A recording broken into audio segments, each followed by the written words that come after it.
యెహెజ్కేలు కావలివాడు. తన జాతికి ఆత్యయిక పరిస్థితిలో హెచ్చరికలు చేస్తున్నాడు. తిరిగి 33వ అధ్యాయంలో దేవుడు యెహెజ్కేలుకు అతడు కావలివాడని, తన జాతిని కాపాడే బాధ్యత అతనికి ఉందని జ్ఞాపకం చేస్తున్నాడు.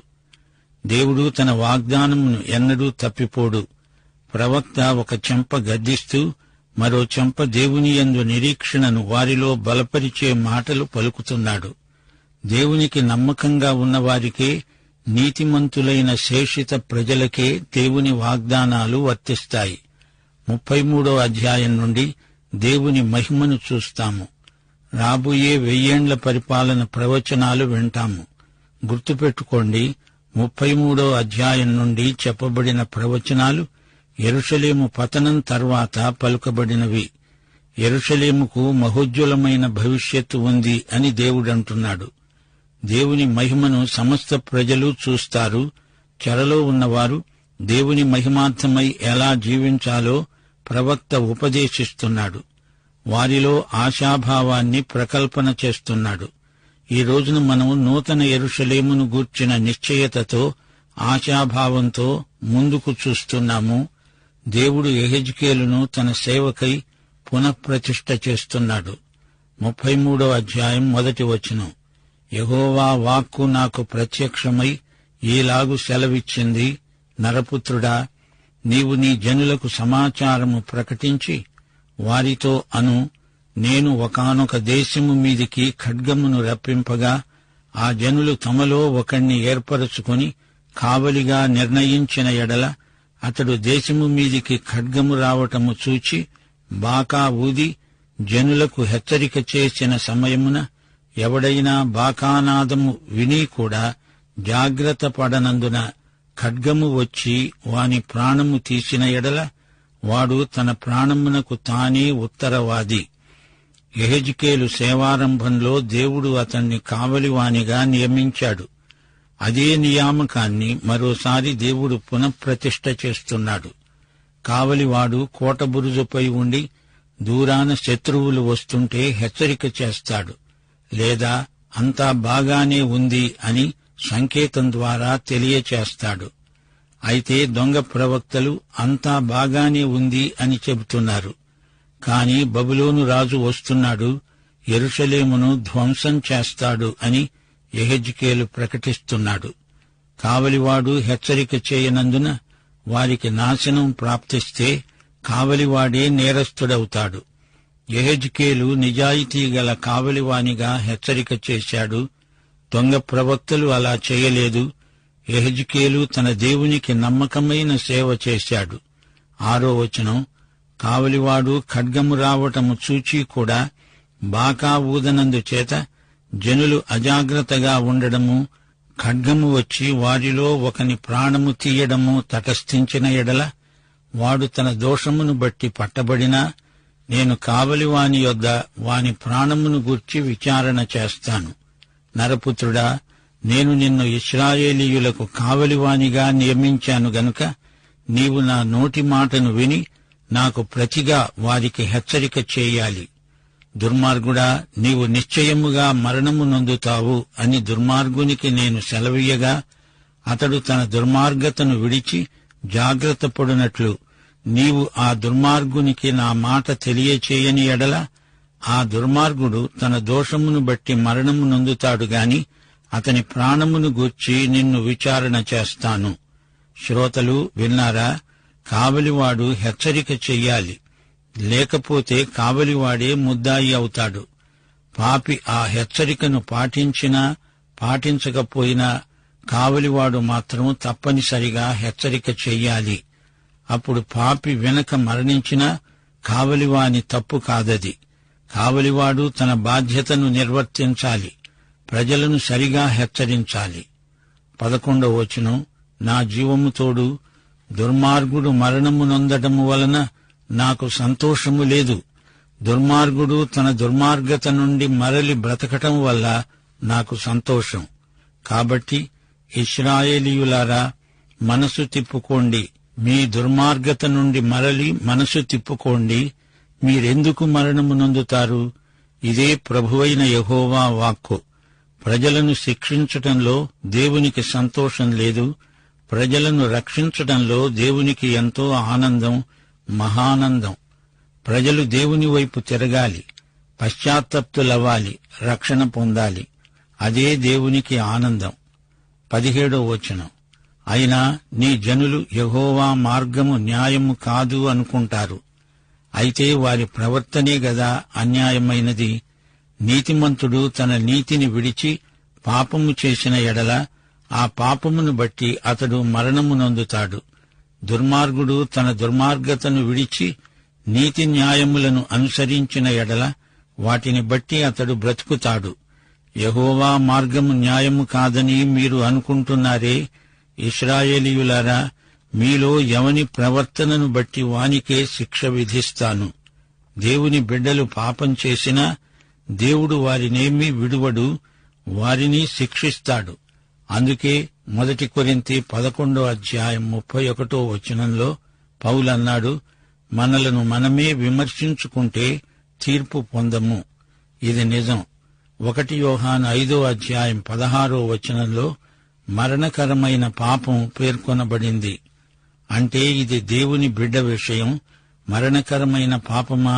అది ఎలాంటి మరణం? భౌతిక మరణం. ఇది దేవుని క్రమశిక్షణ చర్య. దేవునికి ఇష్టం కాని పని చేస్తూ దేవుడు ఎంత చెప్పినా వినకపోతే శారీరక మరణం ప్రాప్తించవచ్చు. దేవుడు తన బిడ్డలకు ఒక మాట చెప్తాడు, వినకపోతే ఒక దెబ్బ కొడతాడు.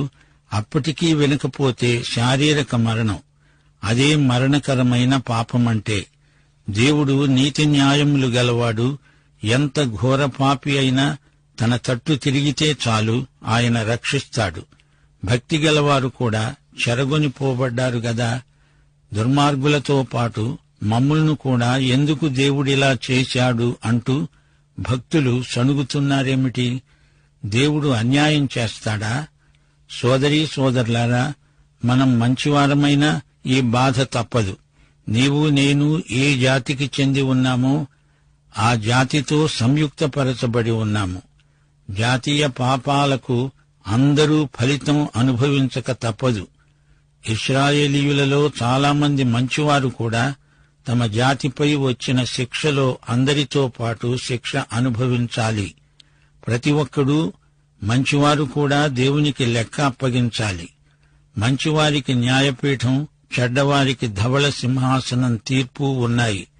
దేవుడు వారిని వీరిని అందరినీ శిక్షిస్తాడు. దేవుని బిడ్డలైతే వారి రక్షణ పోదుగాని శిక్ష తప్పదు. అయితే నీవు రక్షణ లేని వ్యక్తివైతే దేవుని శిక్షావిధి నీకు నిత్య నష్టం.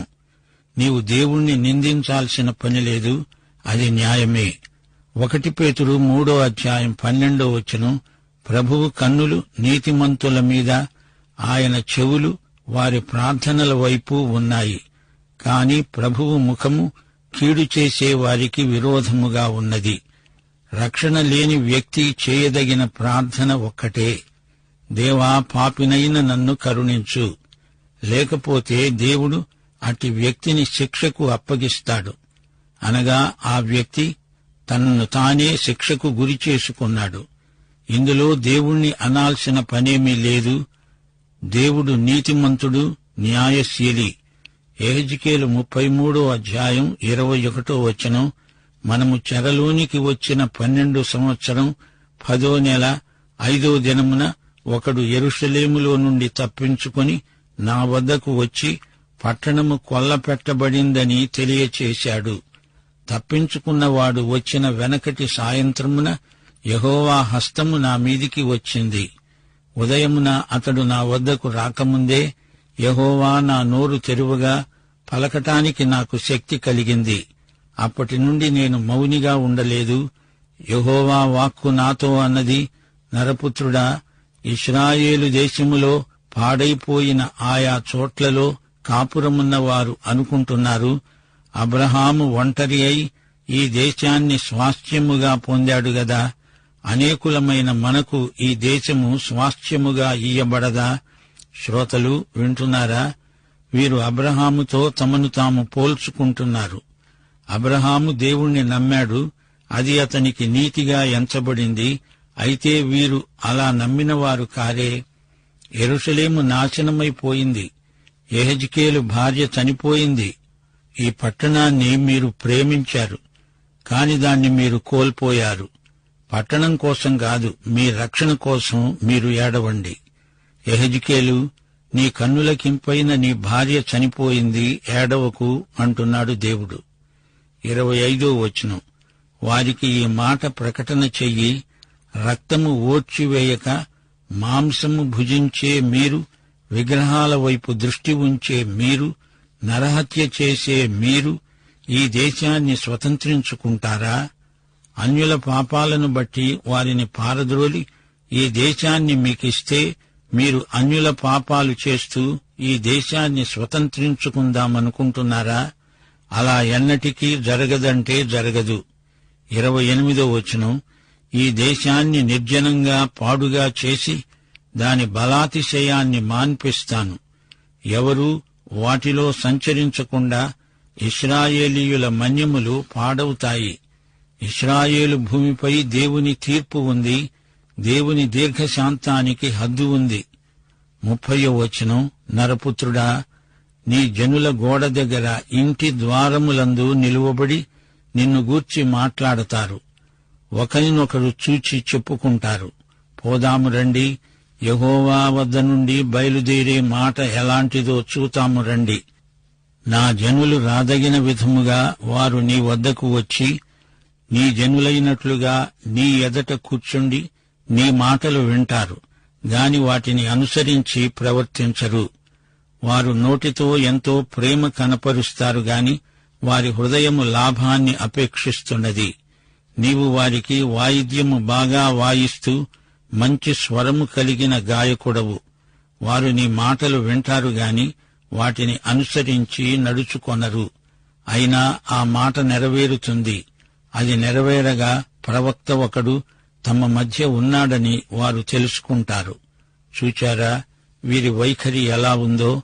ప్రవక్త మాటలు వినటం మటుకు వింటారు గాని ఆ ప్రకారం చెయ్యరు. తాము విన్నది వారిలో పరివర్తన కలిగించాలంటే వారికి విధేయత ఉండాలి. అందుకే యాకోబు పత్రిక 1వ అధ్యాయం 22వ వచనం అంటోంది, మీరు వినేవారు మాత్రమే అయి ఉండి మిమ్మును మీరు మోసపుచ్చుకోకుండా వాక్య ప్రకారం ప్రవర్తించేవారై ఉండాలి.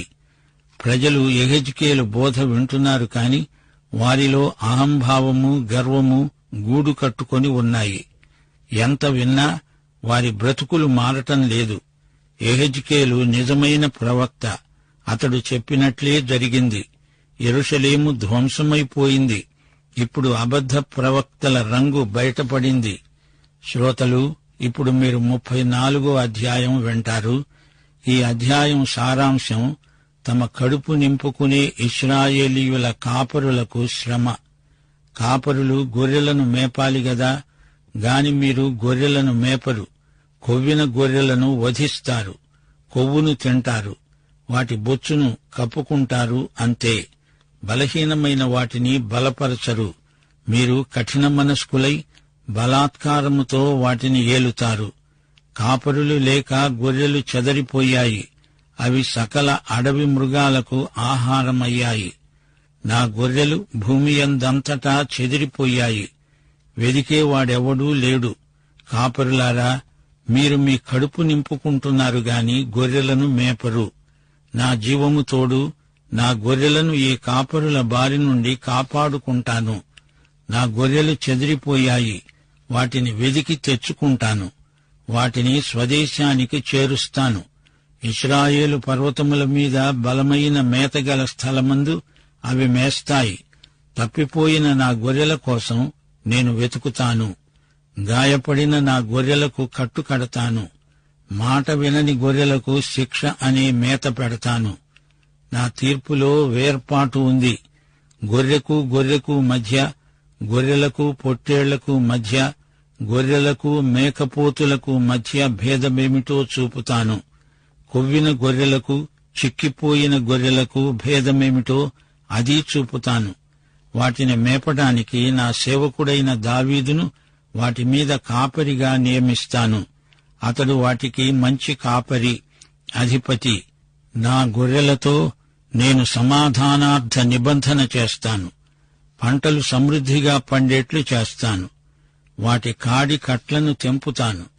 అన్ని జనుల వల్ల వారికి అవమానము ప్రాప్తించకుండా వారి ప్రఖ్యాతి కొరకై తోట ఒకటి వారికి ఏర్పరుస్తాను. మీరు నా గొర్రెలు, నేను మేపే గొర్రెలు. మీరు నా మనుషులు, నేను మీ దేవుణ్ణి. ఇదే ప్రభువైన యెహోవా వాక్కు. సోదరీ సోదరులారా, ఈ అధ్యాయంలో దొంగ కాపరులను దేవుడు బయలుపరుస్తున్నాడు. కాపరులు ఎలాంటివారో గొర్రెలను చూస్తే తెలిసిపోతుంది. గొర్రెలు మంచి మేత మెయ్యాలి, అవి ఆరోగ్యంగా ఉండాలి. సేవకు డబ్బు కావాలి అని ఊరికే సంగీతం పాడితే చాలదు. గొర్రెలను నమ్మకంగా మేపాలి. దేవుని వాక్యాన్ని యథార్థంగా బోధించాలి. సంఘాలలో వాక్య భోజనం దొరకనప్పుడు గొర్రెలు చెదరిపోతాయి. దేవుని బిడ్డలకు వాక్యాహారం కావాలి. దొంగ కాపురులను దేవుడు ఏమాత్రమూ సహించడు. ప్రియ శ్రోతలు, వింటున్నారా? యేసుక్రీస్తు గొర్రెలకు మంచి కాపరి, గొప్ప కాపరి, ప్రధాన కాపరి. ఆ యేసు మంచి కాపరిగా వచ్చాడు, ప్రధాన కాపరిగా రాబోతున్నాడు. గొప్ప కాపరిగా మనల్ని ఇప్పుడు నడిపిస్తున్నాడు. యెహోవా నా కాపరి, నాకు లేమి కలగదు అని 23వ కీర్తనలో దావీదు గానం చేశాడు. మత్తయి సువార్త 11వ అధ్యాయం 28వ వచనంలో ప్రభు, నా వద్దకు రండి, నేను మీకు విశ్రాంతి కలుగజేస్తాను అని పిలిచాడు. యోహాను సువార్త 10వ అధ్యాయం 28వ వచనం, నా గొర్రెలకు నిత్య జీవమిస్తాను, సమృద్ధి జీవమిస్తాను అన్నాడు. యోహాను సువార్త 10వ అధ్యాయం 27వ వచనం, ప్రభు అన్నాడు, నా గొర్రెలు నా స్వరం వింటాయి. ఆయన పిలుస్తాడు, ఆయన గొర్రెలు పలుకుతాయి. యెహెజ్కేలు 34వ అధ్యాయంలోని గొర్రెలు ఇశ్రాయేలు ప్రజలు. తన గొర్రెలను ఆయన స్వదేశానికి చేరుస్తాడు. తప్పిపోయిన గొర్రె ఒక్కటే అయినా అది దొరికేదాకా వెదికే కాపరి మన యేసు ప్రభువు. గొర్రెలను మేకలను ఆయన వేరు చేస్తాడు. గోధుమలు గురుగులు వేరు చేయబడే రోజు ఒకటుంది. మత్తయి సువార్త 13వ అధ్యాయంలో ప్రభువన్నాడు, కోతకాలమందు గురుగులను ముందుగా కూర్చి వాటిని కాల్చివేయడానికి కట్టలు కట్టి గోధుమలను నా కొట్టులో చేర్చి పెట్టండి. ఈ అధ్యాయంలో దావీదు ప్రసక్తి వచ్చింది. ఈ భూమి ఇశ్రాయేలుకు శాశ్వత నివాసమై దావీదు వారిని చిరకాలము ఏలుతాడు అనే నిరీక్షణ వ్యక్తం చేయబడింది. దావీదు యేసు ప్రభువుకు సామంతుడు. సంఘమైతే ఎత్తబడి పరలోకంలో సదాకాలం ఉండిపోతుంది. యోహాను సువార్త 14వ అధ్యాయం 3వ వచనం, ప్రభు అన్నాడు, నేనుండే స్థలములో మీరు ఉండేలాగున మరల వచ్చి నా వద్ద ఉండడానికి మిమ్ములను తీసుకువెడతాను. ఇశ్రాయేలు ప్రజలకు దేవుని వాగ్దానం భూలోక రాజ్యం. ముగింపులో యెహెజ్కేలు 34వ అధ్యాయం 28 మీతో పంచుకోగోరుతాము. ఇక వారు అన్యజనులకు దోపుడు సొమ్ముగా ఉండరు. దుష్టమృగములు వారినిక భక్షింపవు. ఎవరి వలన భయము లేకుండా వారు సురక్షితముగా నివసిస్తారు. ఆ రోజు ఇశ్రాయేలుకు సువర్ణ యుగారంభం. దేవుడు ఆడిన మాట తప్పడు. ఆయన నిబంధన దేవుడు. ప్రియ శ్రోతలు, ఈ పాఠంలోని పరమ సత్యాలు మరువరానివి. కావలివాడు అపాయం వచ్చినప్పుడు తన ప్రజలకు హెచ్చరిక చేస్తాడు. అయితే కాపరి అహర్నిశలు తన గొర్రెలను కనిపెట్టుకొని ఉంటాడు. మనకు కాపుదల కావాలి. కాపరి మంచి మేత పెడతాడు. గొర్రెలను సమైక్యపరుస్తాడు. శత్రువుల బారి నుండి కాపాడుతాడు. యేసుక్రీస్తు అనే మన ప్రధాన కాపరి మనపై ఆశీర్వాద వర్షం కురిపిస్తాడు. హెబ్రీ పత్రిక 13వ అధ్యాయం 20-21 వచనాలు. గొర్రెల గొప్ప కాపరి అయిన యేసు అనే మన ప్రభువును నిత్యమైన నిబంధన సంబంధమైన రక్తమును బట్టి మృతులలో నుండి లేపిన సమాధానకర్త అయిన దేవుడు యేసుక్రీస్తు ద్వారా తన దృష్టికి అనుకూలమైన దానిని మనలో జరిగిస్తూ ప్రతి మంచి విషయములో తన చిత్త ప్రకారము చేయడానికి మిమ్ములను సిద్ధపరచునుగాక. ప్రభువు వశంలో మనమున్నాము. దీవెనకరమైన వర్షం ఆయన కురిపిస్తాడు. ఆయన తోటలో మనం పనిచేస్తాము, ఆనందిస్తాము. శ్రోతలు, మరచిపోకండి, దేవుడు నీతి న్యాయములు గలవాడు. విరిగి నలిగిన మనస్సే దేవునికి ఇష్టమైన బలులు. దేవుడే మన తీర్పరి. దేవుడు మన హృదయములను, అంతరింద్రియములను పరిశీలిస్తున్నాడు. ప్రభువైన యేసు రా. యేసు కృప మనకందరికీ తోడై ఉండునుగాక. ఆమేన్.